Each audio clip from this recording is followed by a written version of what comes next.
जय हिंद दोस्तों। आप सभी दोस्तों का मेरे YouTube चैनल पर हार्दिक स्वागत है। आज का विषय है वक्फ बोर्ड की हालत ये ना होती अगर। अगर का मतलब इसमें कुछ करना होता है, ये सस्पेंस रखा हुआ है। ठीक है जी। वक्फ बोर्ड बिल संशोधन को जरूरत क्यों पड़ी, इस पर मैं चर्चा करूंगा। और विरोध में कौन है और क्यों है और खुशियां किसे हो रही हैं। ठीक है जी। सरकार बोर्ड को हाथ भी नहीं लगाती, इसको बिल्कुल हाथ नहीं लगाती। इसका भी कारण है, क्योंकि सरकार को मजबूर किया गया है ये सब करने के लिए। ठीक है जी। और आगे है मुस्लिमों का फर्ज क्या था, कहां चूक हुई मुस्लिमों से, इस पर भी चर्चा करेंगे। और क्या करना चाहिए था। अगर वो काम जो मैं बताने वाला हूं, अगर वो काम कर दिया होता तो शायद सरकार को इसमें दखलंदाजी करने की जरूरत ही नहीं पड़ती, क्योंकि सकारात्मक पहल बहुत अच्छी बात होती है और सकारात्मक मत का काम का कोई भी विरोध नहीं करता, सरकार भी नहीं करती। देखिए, संसद में बिल पास हो चुका है, लोकसभा में भी और राज्यसभा में भी। अब थोड़ा सा काम रह गया है राष्ट्रपति जी की मोहर का, और वो मोहर लगने के बाद ये एक कानून, एक संस्था बन जाएगी जो एक संवैधानिक होगी, ना कि अपने तौर तरीके से चलाने वाली। ठीक है जी। अब देखिए, संशोधन बिल पास तो हो गया, लेकिन इसके विरोध में मुस्लिम समुदाय के कुछ लोग हैं और ज्यादातर खुशियां मना रहे हैं, पटाखे फोड़ रहे हैं और ढोल बजा रहे हैं, डांस कर रहे हैं। मतलब ये दो हिस्सों में बटे हुए हैं। लेकिन सबसे बड़ी हैरानी की बात यह है कि मैं आपको यह बताने वाला हूं कि विरोध में कौन है और क्यों है। ठीक है जी।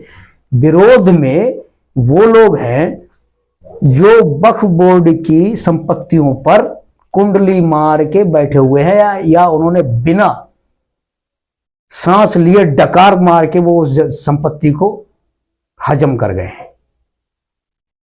बहुत सारी संपत्तियां हैं, कब्रिस्तान के पूरे साफ कर दिए हैं। 35 कब्रिस्तान तो दिल्ली के ही गायब हैं। ठीक है जी।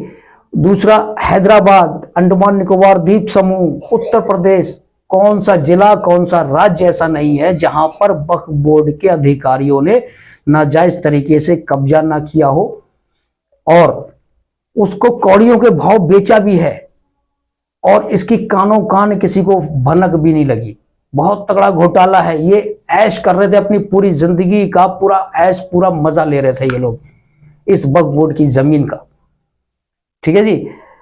क्या होता क्या है, अब इन्हें जब ये विरोध हुआ, ये विरोध वही लोग कर रहे हैं जो वक्फ बोर्ड के जो अधिकारी हैं, और अधिकारियों ने अपने रिश्तेदारों में या अपने चाहने वालों में या अपने यार दोस्तों में कौड़ियों के भाव वो जमीन दे दी।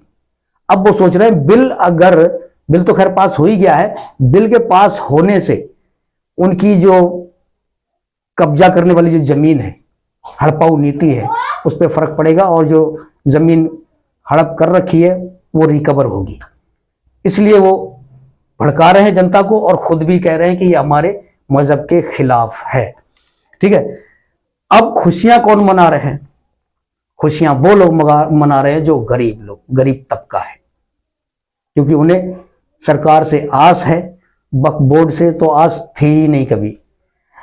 एक किसी ने पूछा, एक व्यक्ति से एक सवाल था कि कहा कि भाई ये बताइए कि आपको ये सरकार जो है वक्फ बोर्ड का संशोधन बिल लेकर आ रही है, इसके बारे में आप क्या कहना चाहेंगे? तो उस मुस्लिम व्यक्ति ने कहा कि सबसे पहले आप मुझे ये समझाइए कि वक्फ बोर्ड होता क्या है। क्या ये मुस्लिमों से संबंधित है या देश से संबंधित है? किस चीज से संबंधित है ये वक्फ बोर्ड है क्या? और सबसे बड़ी हैरानी वाली ये बात यह कि 30-35 वर्ष का युवा जो ये कह रहा है कि वक्फ बोर्ड के बारे में मुझे कोई जानकारी है ही नहीं, आखिर ये है क्या? जब मुस्लिम युवाओं को ये चीज के बारे में पता ही नहीं है तो वो जो अधिकारी हैं वो तो फिर मनमानी करेंगे ही, वो सब कुछ हड़प जाएंगे। और हड़पा है, बहुत कुछ हड़पा है। हैदराबाद में एक बिल्डिंग है जिसका अभी जिक्र हुआ है, उसमें कहा गया कि एक बिल्डिंग का किराया 25,000 रुपए प्रति माह था, लेकिन सरकारी उस वक्फ बोर्ड के कागजों में केवल 2500 रुपए दिखाया गया है और 25,000 किराया है। 22,500 का किराया जो है हड़प हर महीने होता था। ये तो एक छोटी सी बात है, दाल में नमक के बराबर। ठीक है जी। अब होता क्या है आगे कि मुस्लिम समुदाय बहुत ही ज्यादा इनका पता ही नहीं था वक्फ बोर्ड का काम क्या है, वक्फ बोर्ड की संपत्ति कितनी है और इसका होगा क्या। जो सैकड़ों सालों से जो वीरान पड़ी है, बंजर पड़ी है, जिनका कोई देख रेख वाला नहीं है, और अगर कोई देख रेख है भी, जिनका कब्जा है भी, तो वो वक्फ बोर्ड के अधिकारी, उनके रिश्तेदार, इनके यार दोस्त, इनके कलीग है। ठीक है जी। आम मुस्लिमों से वक्फ बोर्ड का कोई नाता नहीं, इनको जोड़ा भी नहीं गया।